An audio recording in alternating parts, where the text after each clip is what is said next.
They say the Aussie dream is owning your own home, resting your head there. But what if I told you that dream is a trap? The picket fence, the nice sense of stability, the mortgage, and it's all cleverly disguised trap that's been holding a lot of Australians back. And I've got some truths to unveil and myths to shatter.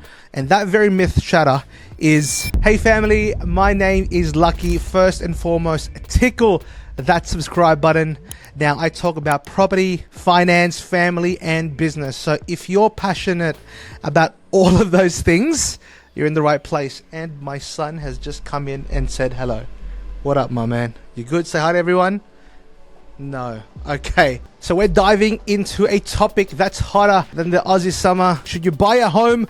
Dive into your first investment property. Now, you've heard the myths, the debates, the arguments and barbecue. Let's cut through the noise and kind of find out what is what. Now, before we go into the topic, guys, I am talking from experience. I've got a finance company. I also have a buyer's agency and help a couple of hundred people kind of navigate their property maze as well as their finance maze. And so I'm here to deliver the goods, unfiltered and unapologetic. So strap in, let's get this party started. So what we're going to do is I want to try and break it down into 5 segments. Segment 1, understanding your borrowing capacity. 2, lifestyle consideration. 3, long-term wealth building. That's really important. Number 4 is your family expectations versus financial reality. And the last one is controversial takes on home ownership now. So it's pretty important we speak about that now. If you've got parents watching this, you probably want to buckle up a little bit. We're going to talk about that in a second. Your borrowing capacity and your financial literacy is going to tell you what you can and can't do, especially when looking at your borrowing capacity. I have been working in the banks for the last 15 years. Effectively, in credit, when you talk about credit, there's only 2 things you could do. Is increase your borrowing capacity by reducing your expenses or getting more income. Effectively, when you're looking at from a lending point of view, buying your investment property, there's actually 2 incomes that you need to understand.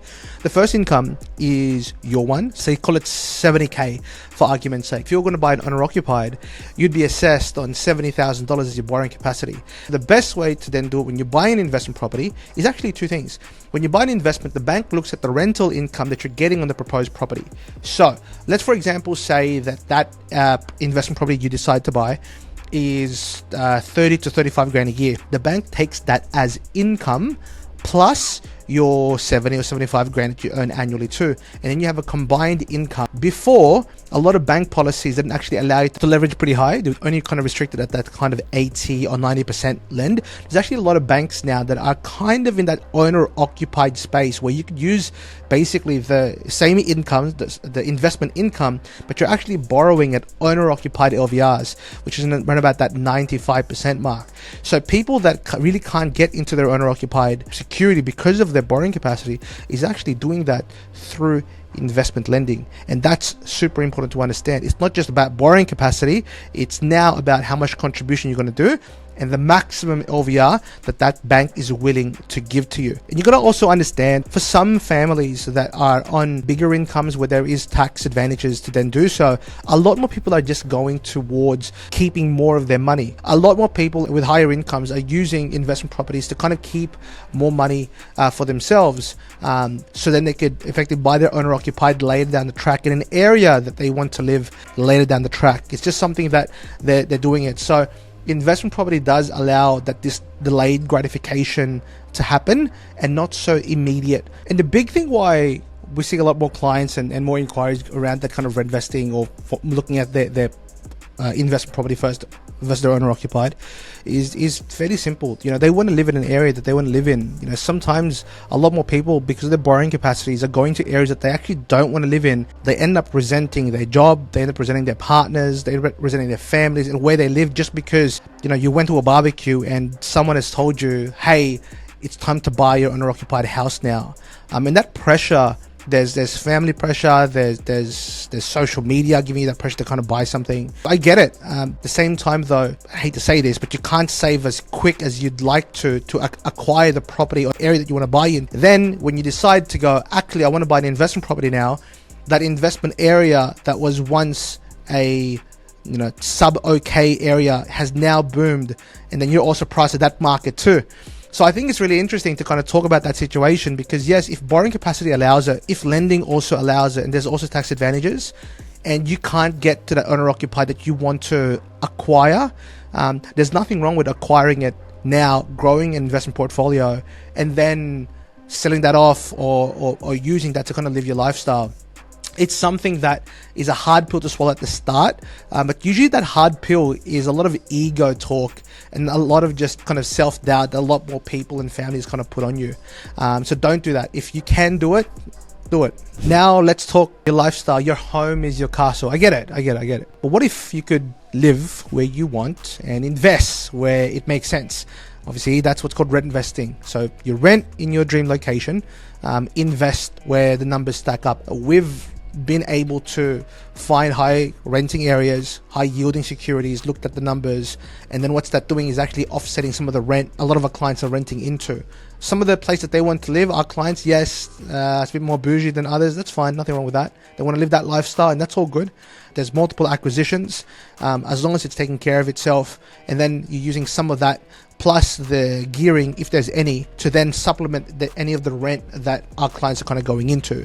So it's just something to understand that yes, it is possible to still rent versus this. And again, they talk about, rent money is dead money, but rent investing allows you to enjoy the lifestyle you crave without sacrificing financial growth. And that's a big one. You're putting your money where it works the hardest. There's actual options out there, and you need to hit a hard wall to be like, can I save enough money quick enough to acquire the area that I want to go into? Or if I have saved the money, can I get the raise or more income to service a loan of an area that I could get into? And if it's not, this is just an understanding that there's an alternative into jumping into it. And again, like picture this, you're living in a vibrant city or an area or a beach or whatever the case may be. Those property suburbs may cost $2, $3, $4, $5 million, and you can't acquire that, but you're able to buy, $300,000 or $400,000 high yielding securities.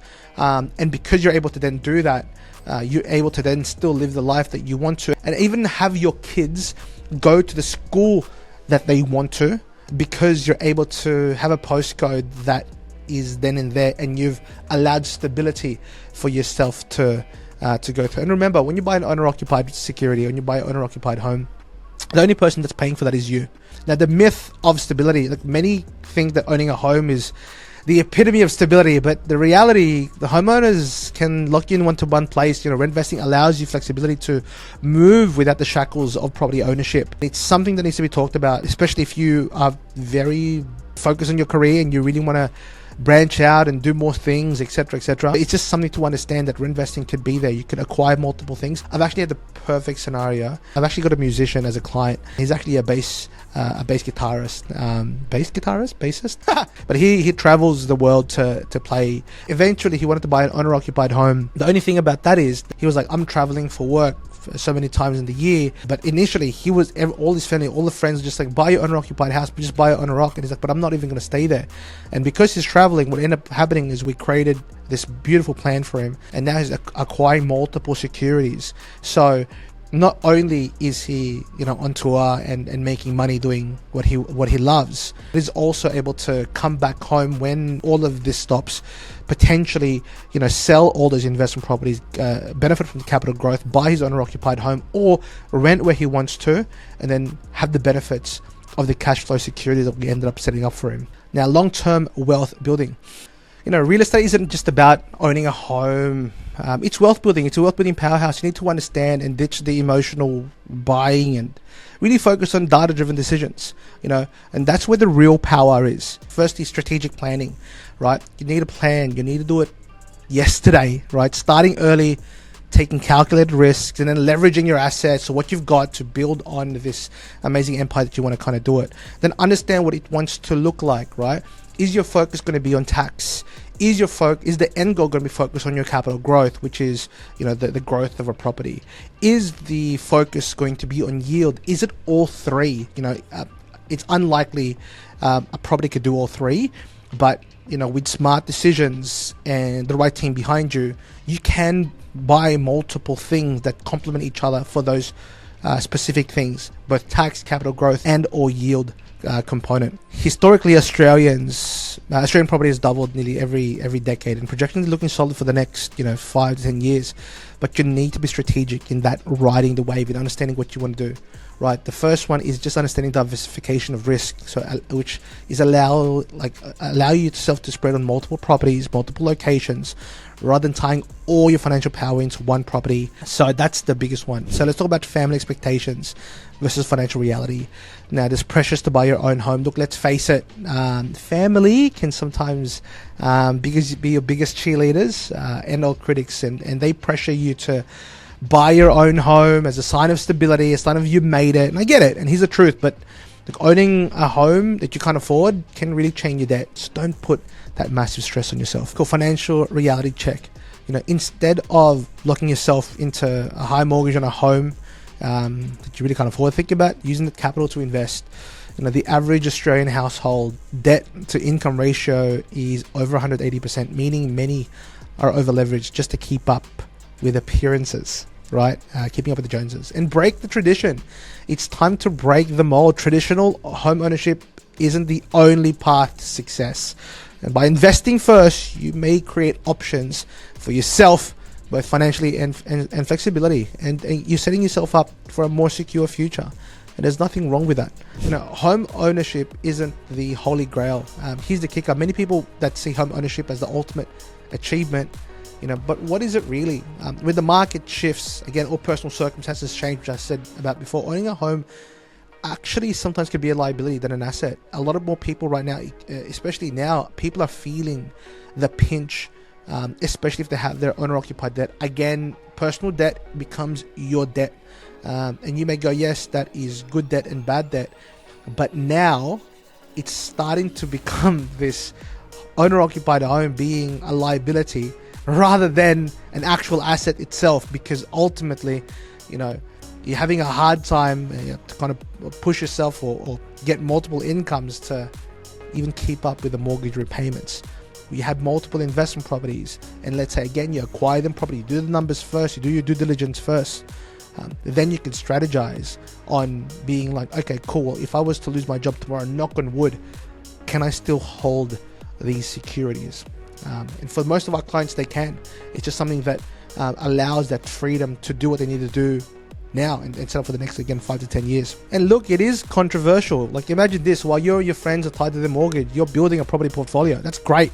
And not that it only pays for itself, but also funds your lifestyle. And this isn't just a strategy, it's a revolutionary way of thinking about wealth creation. A lot of people do this. Don't think that's like, oh, I'm the only one that's going to do this, I'm a loser, etc. No, like, that's okay. A lot more people are saying yes. Okay, it's a bit more controversial, yes, to acquire investment properties rather than owner occupiers or PPORs, but who cares? At the end of the day, do that. And if you got equity on the owner-occupied security, you can build on that wealth using that owner-occupied security equity, then buy multiple securities behind that. So to wrap it up, whether you're buying a home or going the investment route, the key is just to align your goals.